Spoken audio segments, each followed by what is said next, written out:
Vamos.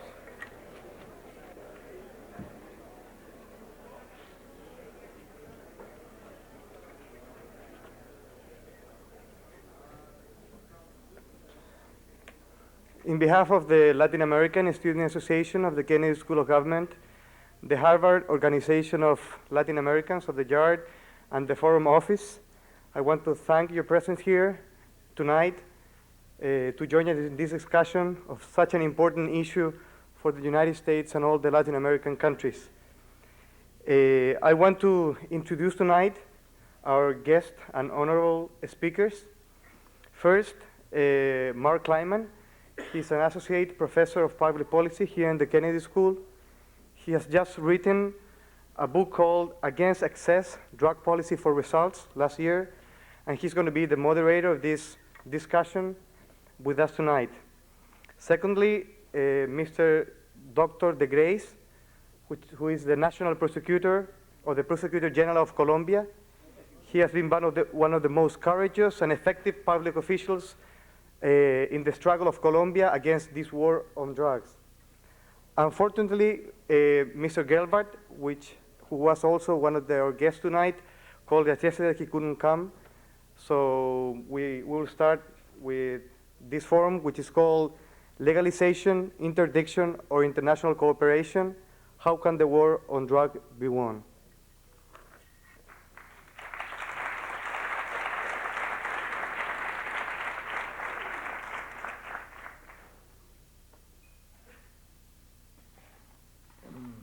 First of all, it must happen with every foreigner. Please excuse my English. I will try my best, but I am sure that it will not be the best. I feel very honored to be here. I think this is the proper forum to discuss this matter. One of the tragedies of the drug problem is the historical way in which it has been discussed, and maybe that has impeded to find a logical, a rational solution to the problem.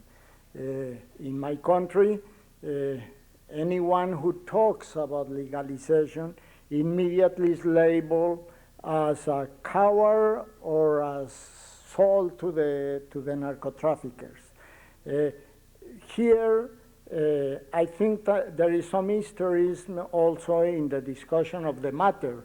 For example, 2 months ago, I went to Washington after attending a very interesting meeting of mayors of cities with a big, large drug problem, and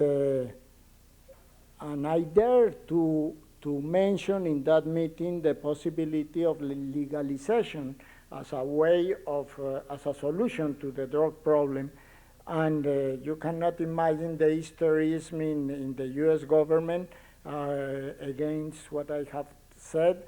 And I had a nasty discussion with the Department of Justice officers that avoided or that did not permit a rational discussion, a rational consideration of the several issues that can be involved in a rational solution of the drug problem. In this forum, with such a distinguished people attending, that I don't deserve, my words don't deserve such a good attendance. Anyway, I think that with your presence here, maybe we can reach a good level of discussion of a very, very important matter for Latin American countries as well as for the US and the world in general. Because one of the tragedies of the drug problem is the corruption involved in the trafficking. It is the profits that these people obtain are so large, so enormous, that those profits permits them to buy all of authorities, to corrupt all governments, because let me tell you that the drug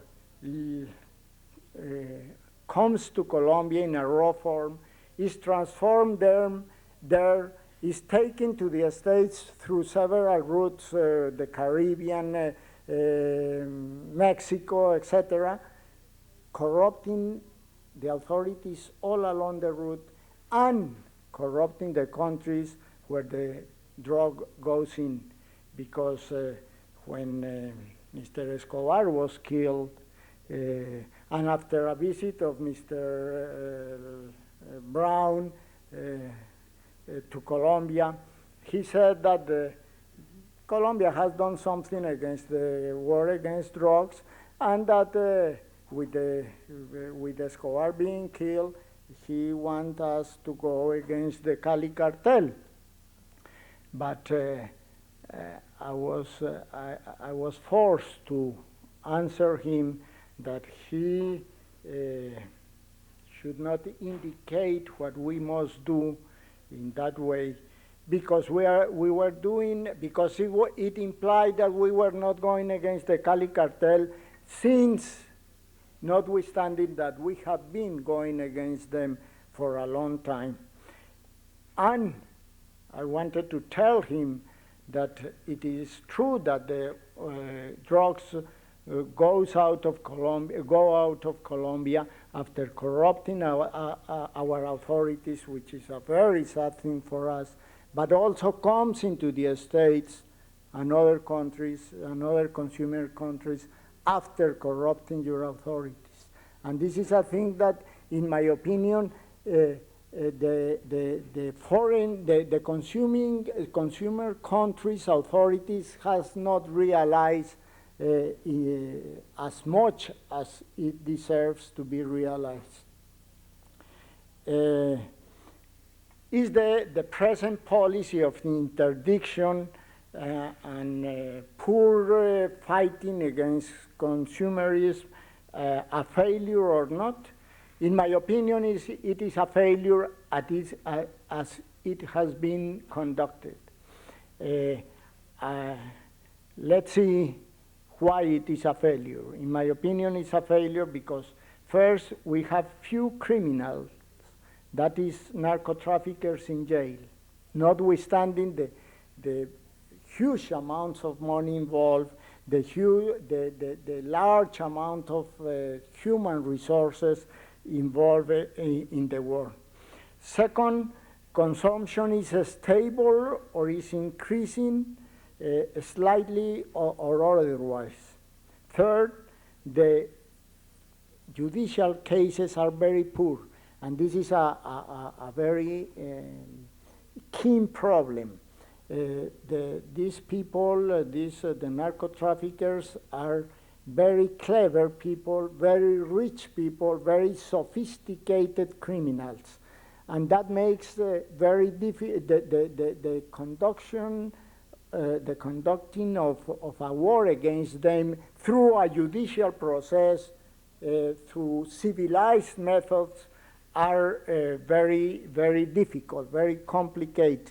As I told your authorities here, I think the U.S. is a civilized country. We aspire, Colombia aspires to be a civilized country.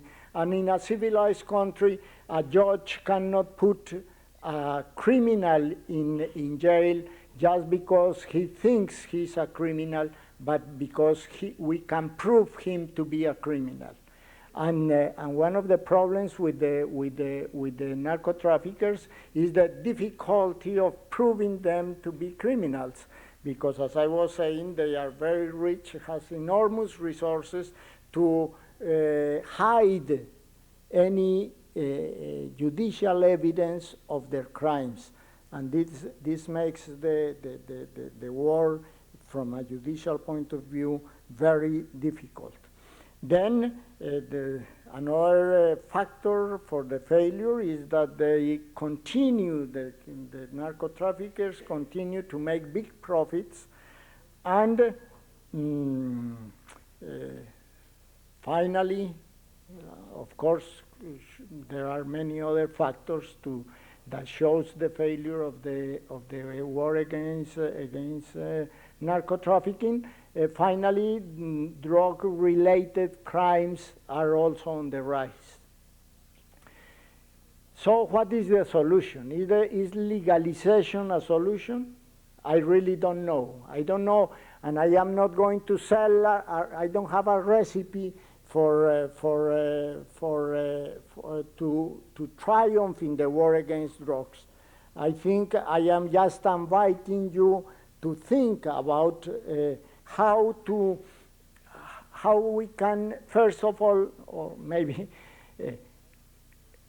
what would be a solution in the war against narco trafficking and against consumption, because what makes it possible what makes possible for the narco trafficking to obtain the big profits they get from the business is that they find a market, a demanded market. How can we avoid them to continue earning such big profits, such a large profits? A simple solution or answer would be to say, well, let's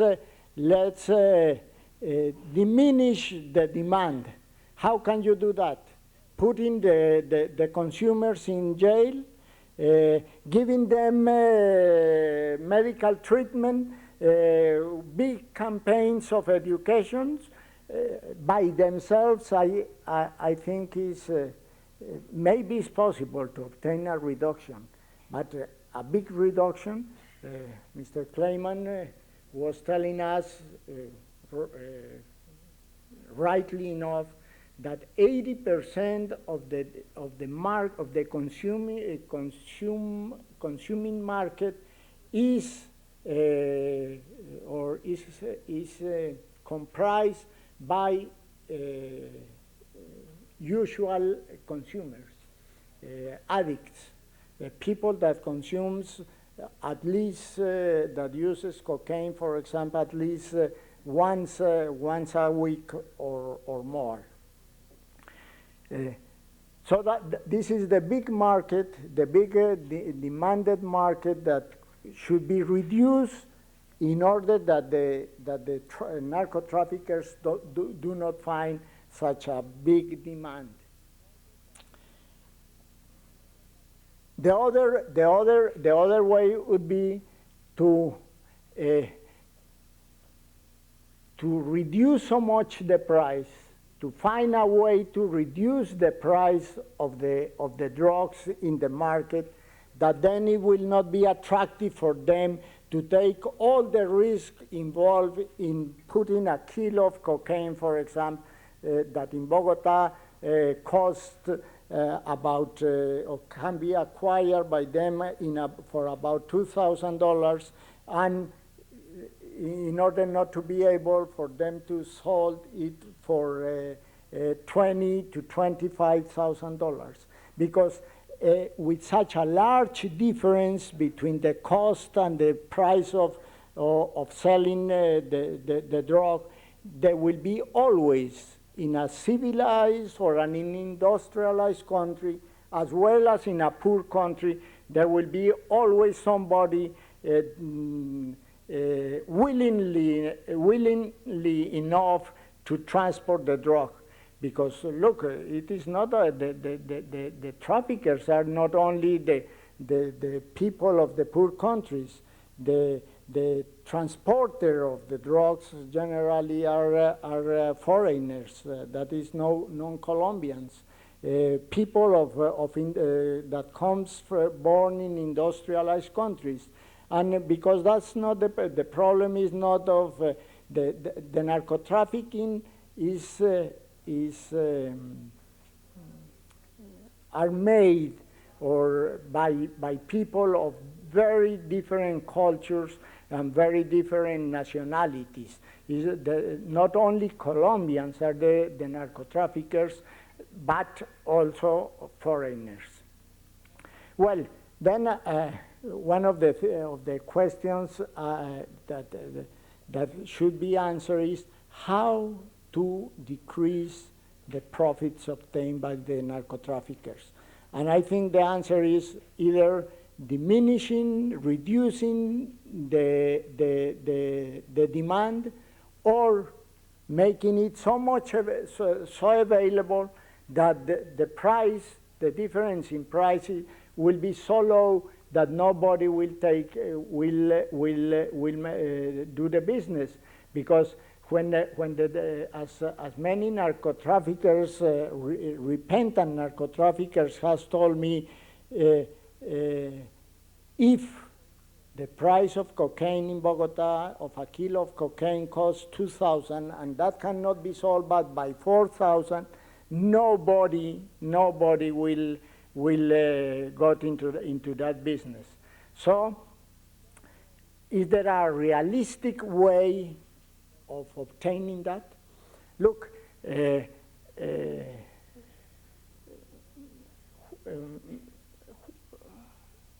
Judge Garzón is a very important judge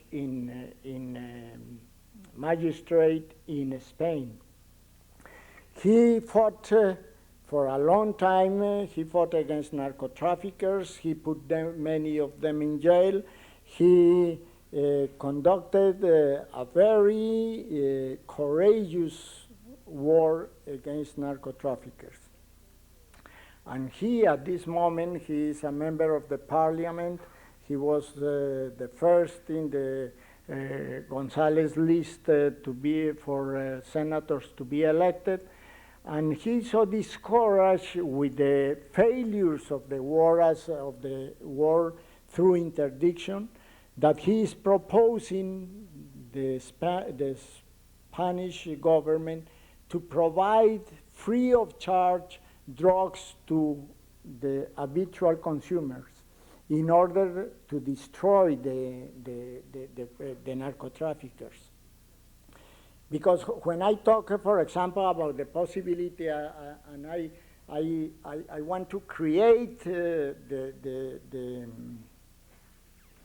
the idea about legalization, not that I am for legalization by itself, but I think we must think about legalization as a way of destroying the narco-traffickers. When we talk about legalization, we are not talking, first of all, we are not talking about making mandatory the consumption of drugs, of course. And let me tell you that sometime a Colombian president was talking about legalizing the divorce in marriages, which was a very strange thing in Colombia. And a lot of fundamentalist, hysterical ladies went to the palace to protest the idea of legalizing divorce. And the president told these ladies, ladies, please calm down, that I am talking about legalizing divorce, not about making it mandatory. The same thing happens when somebody talks about legalization. For example, when I think that it is an idea worth exploring, not worth implementing before exploring, but worth exploring, I am not talking, of course, about making it mandatory, about a completely free marketing without any restrictions. I am not talking about legalizing the narco-traffickers that has corrupted our society and that has committed so many crimes. No, I am not talking about that. I am talking about maybe, and I again say it, maybe about a regularized market. Medicalized market, as the distinguished and very intelligent mayor of Baltimore says. I think that those cities fed up with the problems of crimes related with the consumption of drugs, seeing that the federal government was not, or the central governments of the different parts of the world were not doing anything about the problem, decided that the best thing was not to put the consumer in jail, but to give them treatment, to provide them with clean needles, to give them personal dosages, and to put them, to take them out of the hands of the pushers and of the narco-traffickers in general. And in accordance with what Mr. Pastore, the chief of police of New Haven, has said, the results has been dramatic. He was mentioning that in a year, the drug-related crimes, that means crimes committed under the influence of drugs or in order to obtain drugs, were reduced substantially. He mentioned a percentage of 70, about 70% percentage reduction in drug-related crimes. Again, I am not talking about advocacy, legalization, but I am for the study of the multiple problems involved in legalization. I think that, and I have wrote the following concerning that, and please excuse myself for reading, but I think I can express that better than in my poor English.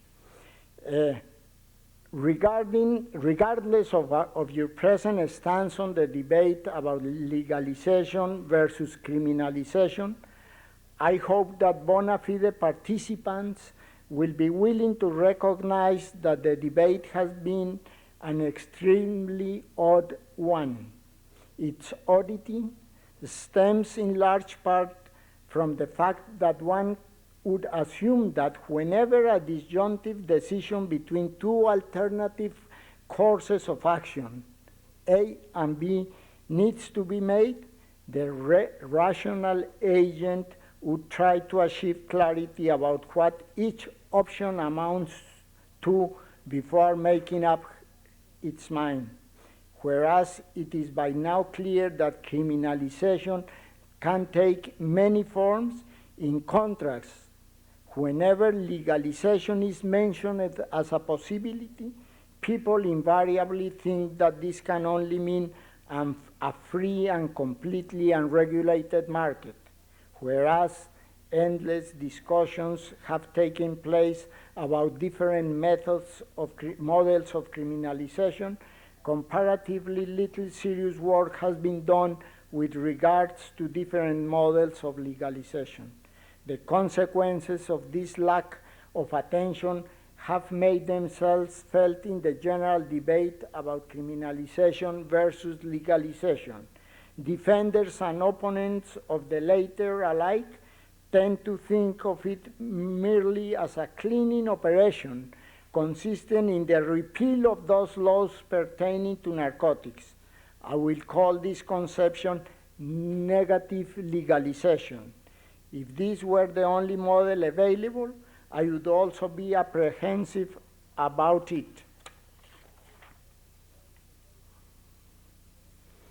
Rather than continue the debate in these terms, and rather than repeating the argument of most defenders of legalization, that is an argument according to which, since interdiction is not working, therefore we ought to legalize, I would like to take advantage of the opportunity of having an audience as distinguished as this one in order to move the debate forward by asking ourselves some questions about what alternatives we face when we talk about legalization. Let me state from the outset, in case it is necessary, that I am interested in this debate solely for the purpose of finding tools that would help us reduce consumption and finally do away with organized narcotics crime. I do not think of drug use lightly as something about which society can be indifferent. To this extent, I would like to distinguish my position from that of those who defend legalization on the grounds that consumption is a purely personal and wholly individual decision in which no one, and even less the government, should interfere. I think, of course, that that's wrong to think like that. I am also inclined to agree, although I consider this question to be at least in part an empirical one, with those who think that the addictive and state-altering potential of narcotics makes them special substances, and that this very fact makes them good candidates for special treatment. Hence, my participation in the debate about drug policy is decidedly and unapologetically motivated by the desire to find solutions that will help us to diminish the use of drugs. My interest in legalization then stands or falls according to whether it is reasonable for us to think that it would help us achieve the ends I seek. But in order to even get initial hypothetical indications, we need to get past the point where legalization amounts to nothing more than the mere repeal I mentioned above. I would like to begin pointing out some of my apprehensions about thinking of legalization in purely negative terms. The argument in favor of negative legalization usually takes the following form. First, criminalization is not working, our expenditures have not paid off, traffic is still up, prices have remained fairly constant, and demand has not dropped appreciably.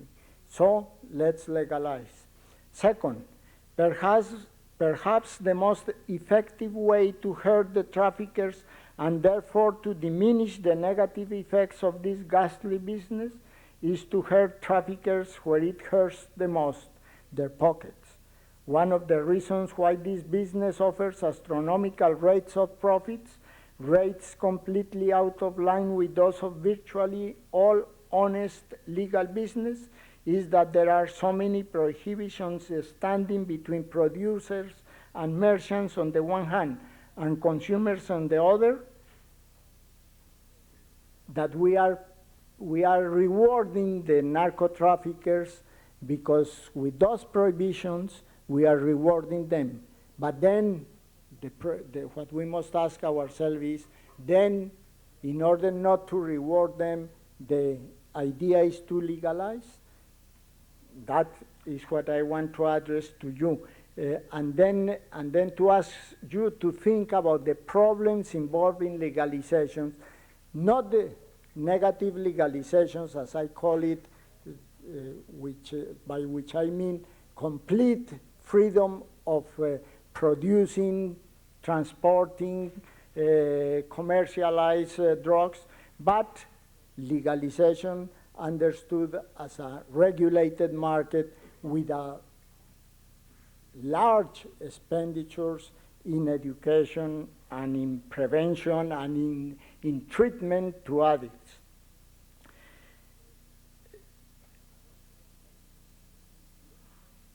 The conclusion that with some reason suggests itself is, in my opinion, that in order to reduce the rates of profits, we should eliminate that which creates them, that is, prohibitions. Although I do not find anything fundamentally misguided about this train of thought, indeed, it is one which I have defended many times. I do not think it tells the whole story for or about legalization, not even from the perspective of someone who is ready to think of legalization as a potentially useful tool. The insufficiency stems from the fact that this scenario above achieves its immediate results, that is, the reduction of profit rates, only by opening up the business to other participants under conditions of free competition, and this means that it achieves its results only to the degree that it increases total supply, and this is a very keen and serious problem for legalization. This is the source of my apprehension. If legalization implies nothing more than an alternative that increases total supplies of narcotics, perhaps it is not such an attractive alternative after all. This should move us beyond the picture of legalization as a purely negative strategy. As I see it, legalization could be a useful tool in the fight against drugs only if preceded and accompanied by very aggressive and pervasive educational campaigns. This requirement in terms impels me to consider the type of market in which legalized drugs could be bought and sold. It is true that the traffickers' profits would be decimated, and that most of the existing ones would most likely be driven out of business if companies such as Seagram, say, or other big distillers got into this trade. But I am not sure this would be such a good idea, for it is almost certain that companies of this sort would be willing to participate only under conditions that are not entirely compatible with the precondition just mentioned, that is, aggressive anti-drug campaigns. Alcohol and cigarette advertisement is so prevalent in our societies that it is almost a mystery to me to think why there are no more addicts. Be that as it may, I shudder to think of narcotics being advertised with slogans such as, like happening with a beer, it does not get any better than this. It may turn out that the need for aggressive anti-drug education in itself imposes some constraints on the type of market in which legalization could do some work for us. It may be that this requires a heavily regulated market as opposed to the free-for-all vision or nightmare that negative legalization calls to mind. Perhaps it may even require the government to exercise a monopoly over distribution. Addicts would then go to government offices in order to get their doses at subsidized prices. And look, this is what is happening in this chain of cities that has affiliated to the harm reduction program, which would drive competitors out of business along with counseling and health care. True, addicts would still exist, and they would still consume, but it is not that the criminalization is doing much to diminish their numbers.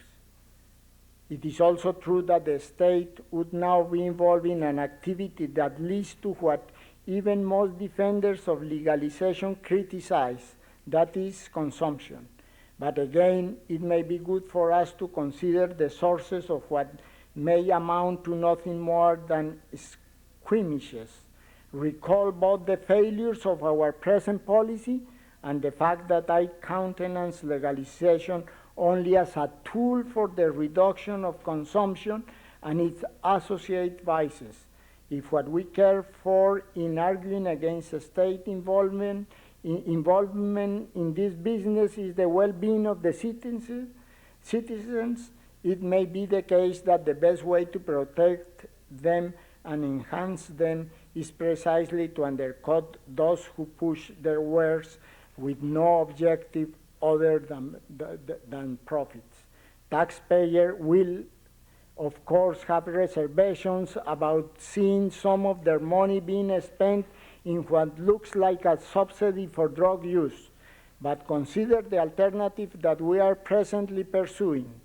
Given the dismal record of criminalization, one can say that what the police is doing is wasting tax money, subsidizing not consumers, but worse, subsidizing narco-traffickers.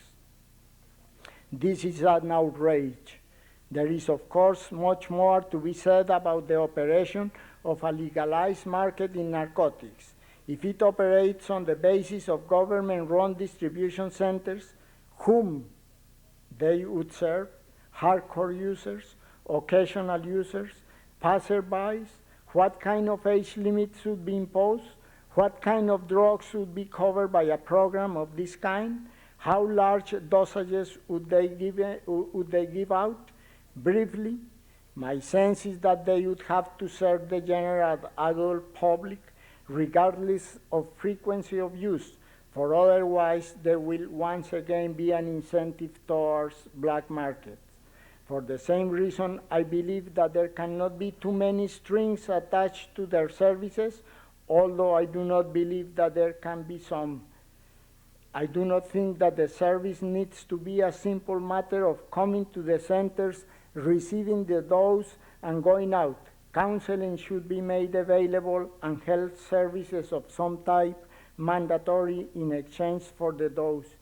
Needless to say, I do not think that the centers should become dispensaries of all kinds of drugs. For instance, I would not include substances such as crack. The criterion for exclusion could be addictive potential, harmfulness to the body, relationship with severe behavioral transformations, etc. Wouldn't then be a parallel black market for those excluded drugs? Not if those that are indeed included are good substitutes, as cocaine seems to be of crack. Most studies indicate that people go to crack when they cannot afford to consume cocaine. Finally, as for those sizes, it would defeat part of the purposes of the distribution centers if they were larger than personal dosages. Now, needless to say, this is all very sketchy. As a matter of fact, none of the details of this scheme are of its importance. The only point that I would stand by emphatically is one I made in the introduction to this talk. It is only reasonably in the face of a recalcitrant problem for us to consider our alternatives. We have been stuck in the criminalization versus legalization debate now for too long, and part of the reason why we have not been able to move forward is that the debate has been lopsided. Not enough efforts have been invested in thinking through different models of legalization. More than suggesting a particular model, I am asking for help from the academic community in this effort. It seems to me that there is a lot to explore. Legalized markets can range from completely free, like our market for, say, candies, to heavily restricted, like, say, the market for uranium. In between, there may be one model that helps. But even if it turns out that there is none, that we have no indication that legalization might help reduce consumption and all the other problems associated with it, only then can we say that we are being reasonable in doing what we do now, spend both resources and money in the cost of criminalization. As it is right now, I have my doubts.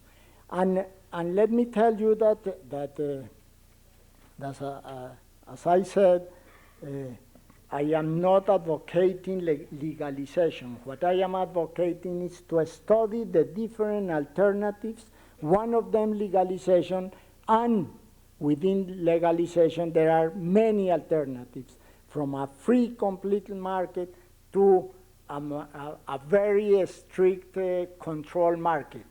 But somewhere in between, I think, lies the solution.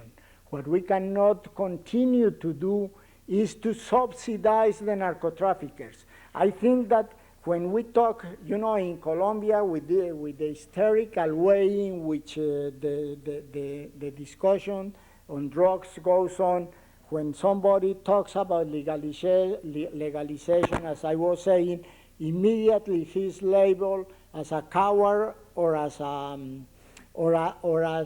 somebody sold to the narco-traffickers. I think we should avoid that kind of debate and think seriously about legalization, but in the way I have mentioned. And that is the worst thing for narco-traffickers. The worst thing that can happen to them is a legalized market, not a free market, but a legalized market, because then they will not have the obscene profits that they get through what we are doing, through this kind of war that has not been successful.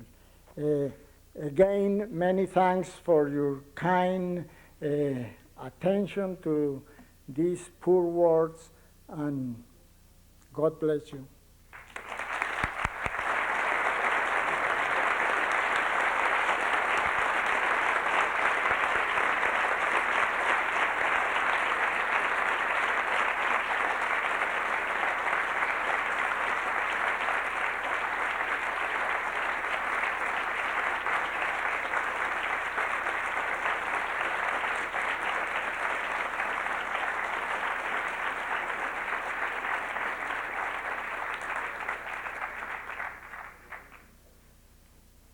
Thank you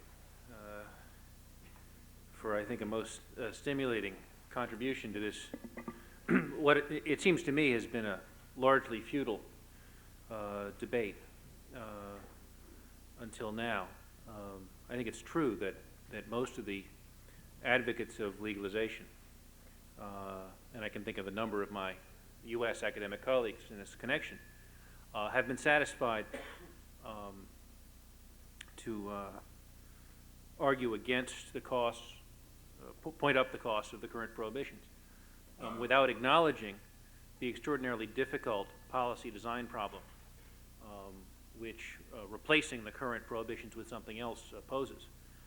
And I think you've been remarkably frank and serious in addressing those concerns, and accepting the fact that there are likely to be negative side effects of any policy that's chosen. The search for a victory in the war on drugs, that seems to me is equally unlikely to produce good results either in its prohibition or its legalization form. But since you've opened this up, let me probe a little bit as a skeptic about the possibility that a non-prohibitory strategy will improve the cocaine problem.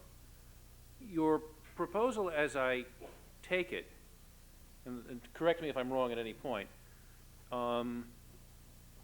limited quantity but unlimited frequency of purchase for any adult at a low, not necessarily subsidized, but more or less free market price, which in the case of cocaine would be something like $5 a gram, or the equivalent of about 25 cents for a rock of crack.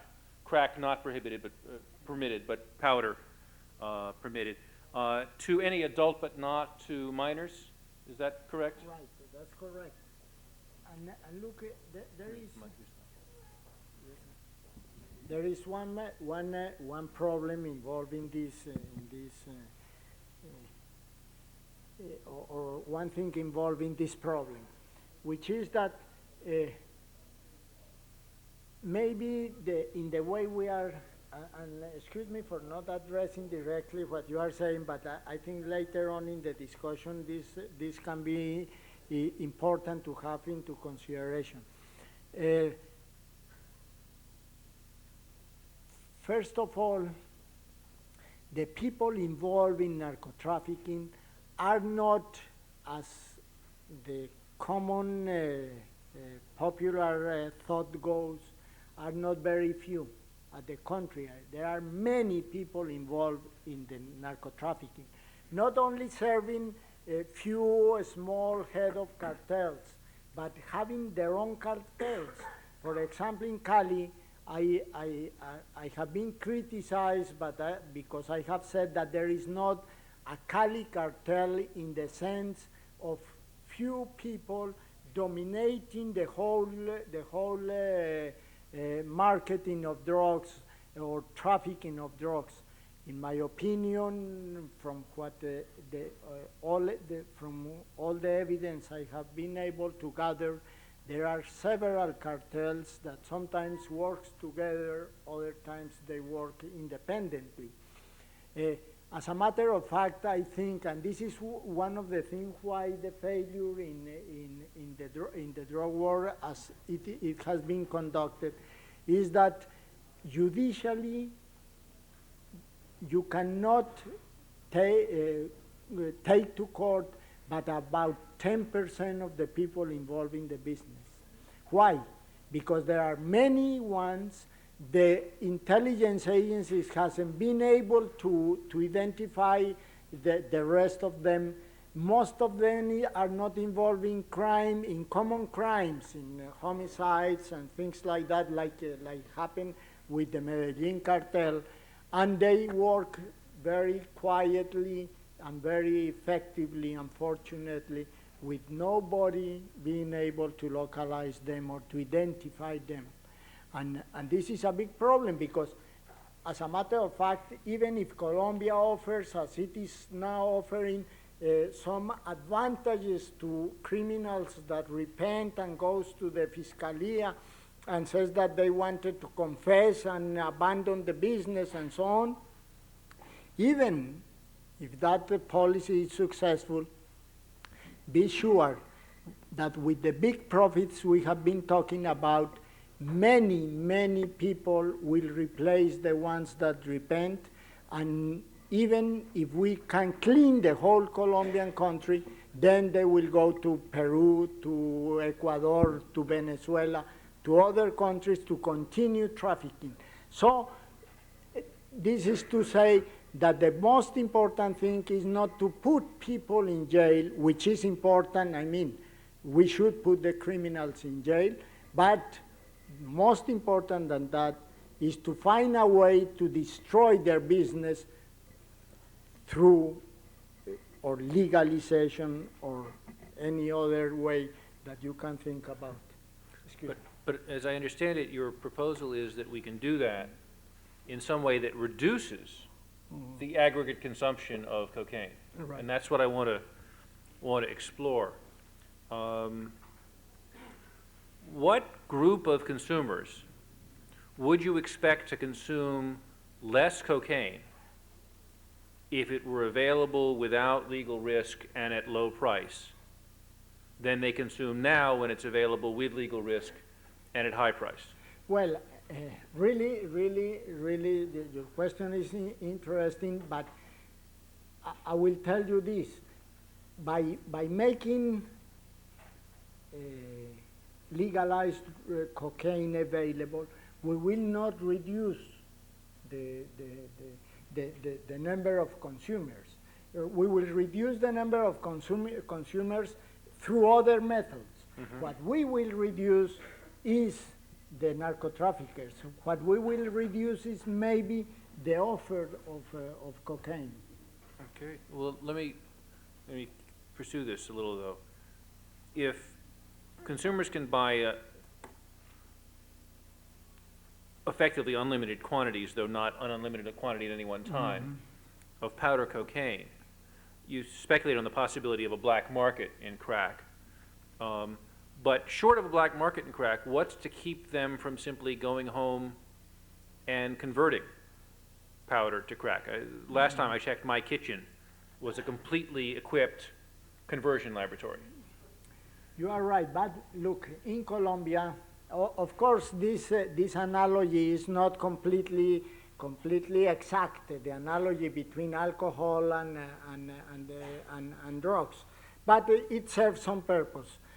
Let me tell you that in Colombia, before the regularization, and in that sense legalization of alcohol, the workers used to manufacture a very terrible concoction called chicha.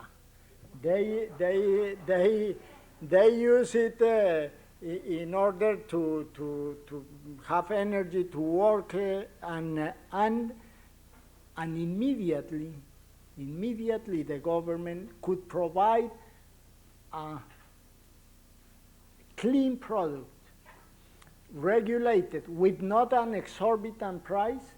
They prefer to pay the difference between the cost of chicha and the cost of the clean product instead of drinking chicha. It's a question of behavior. I think, look, the chief of police of Amsterdam visited my office 2 months ago, and he explained me the program of selling a clean product in small dosages to consumers. And I asked them if that increase or diminish the amount of the number of consumers. And they say that at least with a year of experience, they can guarantee that there was no increase in consumption. Right, since they hadn't measured the number of consumers either before or after. The answer, I understand that is very difficult. But let me pursue it just one more step, and then we'll open it up to questions from the floor. And it will literally mean from the floor. As you can see, there are 2 microphones, and if you wish your remarks to be immortalized on cable TV, you'll have to come down and line up. We see in the case of alcohol, which has, in many ways, a policy applied to it similar to the one that you propose. At least in some states, it's sold entirely in state monopoly stores. There's a state to the north of us where that's true. It's not been particularly noticeable that those state monopoly stores haven't been aggressive in marketing it to soak up some Massachusetts tax revenue. But still, the stolen state monopoly stores in unlimited quantities to adults, but of course prohibited to minors. The experience in the U.S. Has been that minors have, roughly speaking, unlimited access to alcohol, either by forging identification to show that they're adults, or by finding an accommodating 21-year-old to supply them. So again, the question is, to what extent can you lose all of the terrible side effects of prohibition, the wealth of the traffickers and the violence of the traffic, without increasing the number of people who are in serious consumption trouble? Well, really, my answer would be a question to you. Has prohibition at TTs impede them to get access to drugs? Absolutely, yes. I doubt very much. I do not believe for a moment that the difference between 120 million alcohol consumers, of whom 15 million are more or less addicted, and 10 million cocaine consumers, of whom 2 million are more or less addicted, is entirely attributable to the superior pharmacological attractiveness of the drug alcohol over the drug cocaine. I think the fact that cocaine is hard to come by and expensive makes a big difference. I mean, it's obvious to look at places where there's lots of cocaine used and say, oh, the law isn't keeping anybody from using cocaine. There are lots of places where cocaine is in fact quite hard to find. And even in places where cocaine is easy to find, there are lots of people who don't know how to find it. I, for one, as an alleged expert on the subject, would not know where to buy cocaine in my own neighborhood, which is about a mile from here. Presumably, if I were really dedicated to finding it, I could find somebody to sell it to me, but it's not quite the same thing. Well, this is precisely one of the points in which we have to think about and find a reasonable solution. Okay, questions, and if you'll be kind to allow others access, to keep them brief, and to start by identifying yourself, if you would. Yes, my name is George Bjornson. I'm an engineer. Although the crime wave during Prohibition was due to alcohol dealing, only a small part of the crime wave today is due to drug dealing. The real problem is that the drugs are producing brain damage. When the Manson murders occurred, most people realized that the Mansons had burnt their brains out on drugs. Now, why today don't we realize that the violent criminals today are suffering serious brain damage? The legalizing drugs would produce more brain damage, therefore more violence and crime. The only solution is to stop the drugs. Now, how do you do that? Not down in South America. We do it right here at home by stopping the demand. Now, how do you stop the demand? Which drug is causing the primary brain damage? There was extensive studies performed in the 1970s that give us that answer. That drug is marijuana. All we have to do is to publicize the scientific facts about marijuana, and we can solve this problem. Now, anyone who thinks that this is a big joke, I can tell you there is plenty of scientific evidence right there in the literature, and it's about time there was some open discussion on this point. Thank you. Does anyone have a question? I had wanted to ask about a former student who I believe I remember was a student here named Franklin Jurado, whether or not you might have any comments on the case.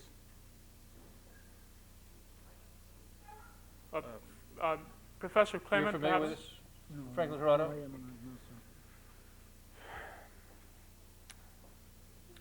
Franklin Jurado was a native of the city of Cali who came to Harvard College on a scholarship in, I guess, the early 1970s. I met him went back to Cali as a public official to start the stock market there. A number of gentlemen in Cali with powder on their fingers suggested that they'd like to use the stock market to launder their cocaine profits. And when he indicated that wasn't his intention for the stock market, they indicated that he'd probably be safer somewhere else. So he came back to this country. I met him in the late 70s, in the early 80s when I was working at Harvard Law School. He was at the Human Rights Project there. And he did some research work under my direction. And then went back to Colombia, and I lost track of him until a gentleman from Time magazine called. This was about 1988, I think, to ask whether I knew Franklin Jurado. I said I did. And he asked whether I'd be surprised to know that he was in prison in Luxembourg, charged with being the master money launderer for the Cali cartel. Now, since Jurado had expressed to me quite a great amount of rage and hatred directed at the cartel, he blamed the threats against him for his wife's stroke and subsequent disability. I found it quite hard to believe that he'd been engaged in those activities. His story was that he'd been managing some money for a prominent coffee-growing family, one of whose children had married one of the Cali cocaine barons. The theory of the authorities was that he'd been managing money for the Cali cartel. The fact that his lawyer was working without pay, and that when I was asked to testify as a character witness, there was some difficulty coming up with the money to get me to Luxembourg, suggested to me that this must not be a very important money launderer. But he was in fact convicted and is serving time in Luxembourg, and I gather will be extradited to New York to face additional charges there. He was a political ally of the Minister of Justice who was assassinated. I'm sorry, the name. Lara Bonilla. And was expecting, in fact, if Lara Bonilla became president, to go back as a member of the government. At least that, again, those were the stories he was telling me when he was here. So I've always had a bad conscience about that. There's a lot of money involved, and it's possible that my friend Franklin took the wrong path. But any information you have would perhaps be of interest. I assume that was the point of this question. No, really, what we know in Colombia about that is what you have mentioned, Mr. Clement, that he has been convicted in Luxembourg, and that he will be taken to New York. But that's all the information we have in Colombia. And the tragedy of stories like that are precisely one of the reasons by which I am that I want to fight with all the possible, in all the possible ways against narco-traffickers. Because the problem is not legalization against criminalization. The question is how to terminate those people, how to win against those people. Yes, ma'am. Excuse me, may I ask in Spanish?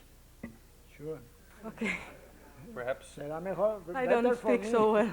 perhaps we could get a volunteer to do a simultaneous interpretation for those of us who are ignorant.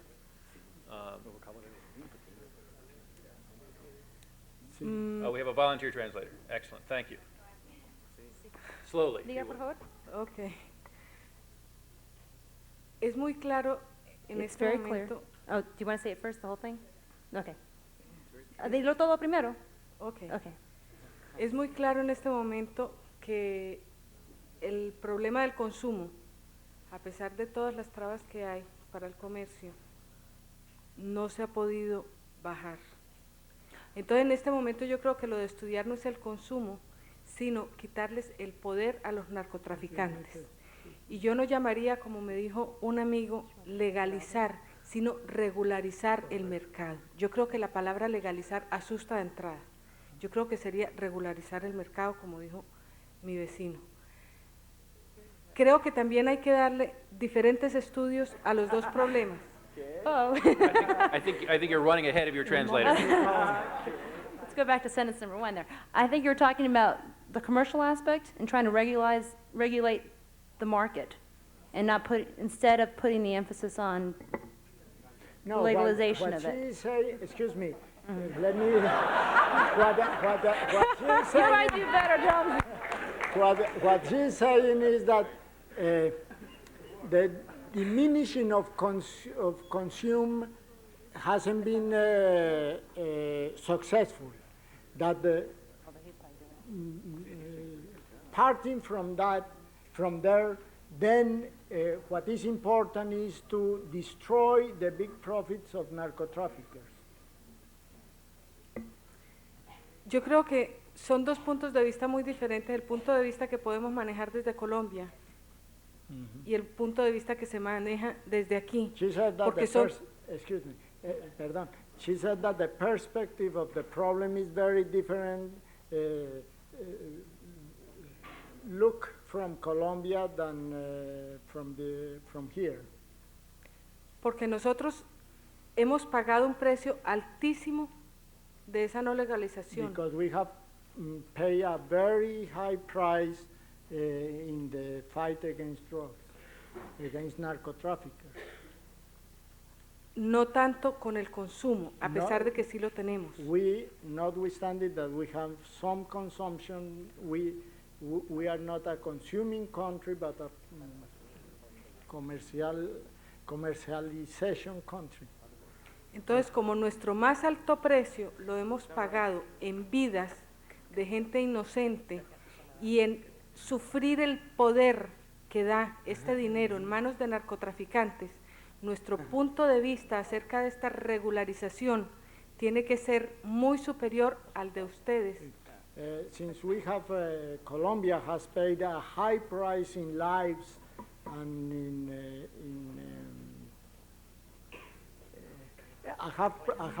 a very high price in life because of the criminal activities of narco-traffickers, for us it's much more important to fight against them than to fight against consumption. Porque aquí el problema es el consumo. La pregunta es, ¿quién va a lanzar la primera piedra de la legalización? Porque una vez el primero lo haga, los demás lo tienen que hacer. The problem, she said that the question is then, who is going to throw the first stone concerning legalization? Because she thinks that when it is seriously advocated, then she thinks that many people will follow to that end. Is there a question there? No, well, the question is who is going to propose that seriously? Going to propose legalization. No, to favor legalization. Dr. Greg, me gusta mucho sus palabras, pero mi vocabulario en español es muy pequeño. Nearly 14 years ago, Ernesto Samper Pizano put before the legislature a plan to perhaps regulate the economies of marijuana. During that time, he asked me to be a consultant to ANIF, the Asociación Nacional Financiera, for this purpose.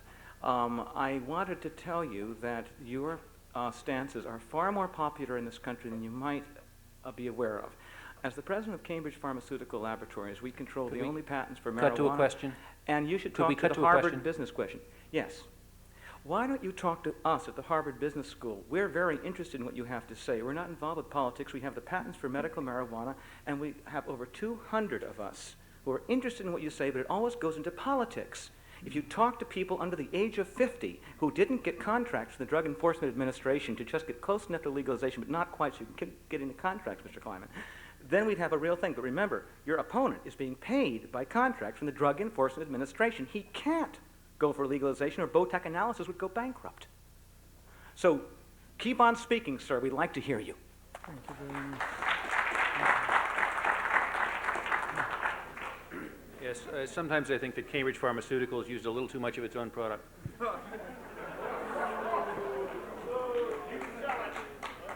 I suppose I should set the record straight that I do not have, nor does anybody associated with me have any contract from the Drug Enforcement Administration. So, next question. Yes, thank you. My name is Ernesto Velázquez. I'm a Colombian citizen. I'm a cat drafter in Boston, and I just want to ask you something, Dr. DeGrave.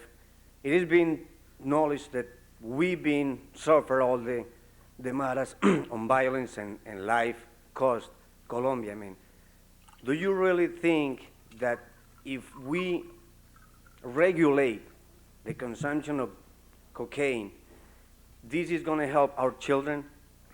This is going to give us more secure, and our children are going to have some future, and we don't have to be having this life either in here or in Colombia because of the violence in Colombia or because of the drugs consumption in this country. Well, I think that's a very important question.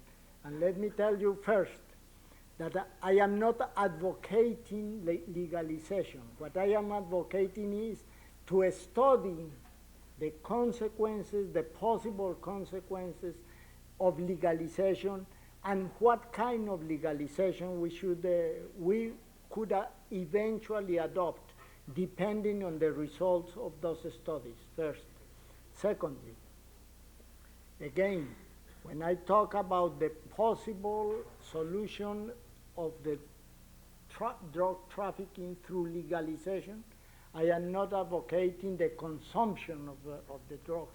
What I said, and I want to be very clear on that, that if we go through that path, we should simultaneously make a big educational campaign, because in the end, maybe this will sound naive, but in the end, the problem of drugs is a problem of lack of values. We should return to the values that makes a society civilized and worth to be living in: loyalty, patriotism, love for the family, all those specifications of the good that should conduct a society. A society goes to drugs when they forget about values. And what we should do is to increase the education on those values and be sure that with a regularization maybe will take us out of the problem. So yes, I just want to add something. My real concern in this moment, specifically as a Colombian citizen, is, as you've been saying, our violence, our too many kills, too much violence in our country. We cannot pay anymore. But and regulating this addiction or this drug is gonna really, I mean, really, it's gonna give us some peace over there. I have no answer. That's my question. What I am saying is that let's study. Let's study with more depth the problem. What we cannot do, or we cannot continue to do, is to talk from one end for criminalization and from the other end for legalization without any further study about consequences, about ways, and so on. I am Thank informed- you. Thank you. I'm informed that we're running out of time, so we'll take one more question, make it brief and brilliant. I'm gonna try. Then at I least will brief. have to leave. Now, this is a very different and short question for me, Mr. De Grief. You are in charge of the General Prosecutor Office in Colombia, which is an office created by the Constitution of 1991. Yes, sir. You have been leading a judicial fight against the narco traffic. How do you evaluate this kind of this fight? Because you mentioned some negative effects of that, and we hope, as a lawyer in my case, we have some hoping in this way. Well, let me tell you this. When I talk about some kind of regularization of the market, again, I want to emphasize, I am not talking to legalize the narco traffickers. What I am talking is about a way to destroy, precisely to destroy them, first. Secondly, the war as it is being conducted actually is a very complicated war. First of all, judicially, as I mentioned before, these are very sophisticated people, very rich. Some of them even thought about taking over the state, because Mr. Escobar was, in his delusions, was so crazy as to think that he was going to be able to take over the state and to be the president of Colombia and to dominate the whole country. And of course, he couldn't, fortunately for us and for the world. But one of the things that preoccupies me is that we are going against many narco traffickers, but that there are many more that are unknown to us and unknown to the DEA and to all the world intelligence agencies. Let me tell you, for example, that in one meeting with the DEA people, with some representatives of the Cali cartel that were talking about surrendering, one of the arguments used by the Cali cartel representatives in order to induce an approval from DEA was, look, gentlemen, with this idea of surrendering against some judicial benefits, not complete pardon, of course, not immunity, of course, was that you will be able to know the whole people involved in the state of Valle in this kind of business. Because they say to the DEA people, you only know about 10% of the people involved in the business, and the DEA people agree on that. But one of the problems, and it's a pity that it is so late and that you have been so patient, but we can discuss something else. Why the US government would prefer, instead of getting into an agreement, into a plea bargaining with the people, with the Cali cartel, and to get them surrender, why they prefer not to obtain their surrender, but they prefer that we put them in jail. But not all of them, because the US, the Department of Justice recognizes the impossibility of putting them in jail, but they think that it is better to put the Rodriguez Orejuela in jail, than to obtain the surrendering of the whole people involved in the business. This is one of the things that I really would like to discuss with the U.S. government in a reasonable way and not in the hysterical way in which the discussion has been going on. So we cannot expect too much from the judicial way. You will say, why you continue in the fight if you think like that? I think because the worst thing we can do is not to do anything. I will continue in the fight, but it is sometimes I think it is a lost battle. Well, I want to apologize to those who have been waiting so patiently to get their questions in, but we have to suspend now. I'd like to thank all of you for your attention and our distinguished guest for an entrancing presentation. Thank you very much. You were very good for me. Thank you. Very amable. Hi, how are you? Oh, wonderful. Yes, right. Hi, I'm sorry. Oh, pleasure. How are you? All right. La vaina es, tuvieron que contratar porque